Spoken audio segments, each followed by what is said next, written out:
Maayong adlaw natong tanan, aniya kita karon sa Dakbayan sa Toledo, City of Copper with a Heart of Gold, alang sa staging sa Caravan of Provincial Government Services sa ikatulong distrito. Ang paghatag og kasayon sa inadlaw-adlaw nga kalihukan sa mga adunay kapulian, mao kini ang usa sa mga tumong sa Caravan of Provincial Government Services sa kagamhanan sa lalawigan sa Sugbo. Sama niining usa ka amahan nga si Avelino Camangyan, taga Barangay Kalong-Kalong, Siyudad sa Toledo, kinsa nakadawat og pediatric wheelchair alang sa iyang anak nga si Trixie Camangyan. Usa ka panday si Avelino, single parent, ug kanunay niya nga dalhon sa iyang trabaho ang iyang anak nga si Trixie nga dili makalakaw. Usa si Avelino sa mga mitambong sa Caravan sa Tercero Distrito nga gipahigayon sa siyudad sa Toledo ni atong Martes, Marso 15. Kapaho ko, ako lang dalon. Mamanday ko. Ako na siyang dalon. Ako lang palingkoro sa bangko. Eh, kuha man, simig panawag na ko. Panang, kuha man ko, darbo ko di dalon. Mahilak mo ni. Saya kay matikuang man. Labi ng pagkilid, ako lang dili kay patag ba. Malipat ko. Saya kay matyabaw ulit ako kay kuha na ko na. Nakuha mo itong bangko. Dugay ni ko nung andoy ani diyang saad bro. Karon salamat din ko na ni mayor ni Gwen nga natuman na gyud akong pandoy. Si Anita Lumbao, 67 anyos, taga Barangay Sangi sa Dakbayan sa Toledo, nakahilak gayo dihang gitunol ni Gobernador Gwen Garcia ang iyang bagong wheelchair. Na-stroke si Lumbao, hinungdan nga anaalang siya sa higdaanan kanunay kay wala man siya wheelchair. Alang kaniya, dakong tabang gayud kining iyang nadawat gikan sa Kapitolyo kay makalihok-lihok na siya sa panimalay. Okay raman ko, pero kini lang akong kamot, di gid kalihok ba? Sakit kaya kung dirit bikas.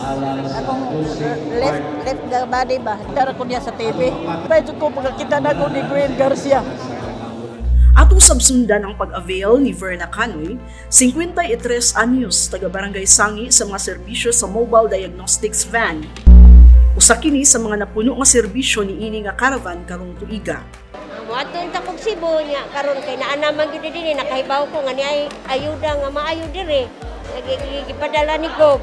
Ni mo nang ni Arijo ko kay mo gusto ko mo avail. Adi na ko makagasto kay mo dako kay tabang para nako. Nga gigrabe na akong oportunidad nga gihatag sa gobernadora. Grabe yun ang ilang panertisyo sa gobyerno. Kaya ako yun ang nakita.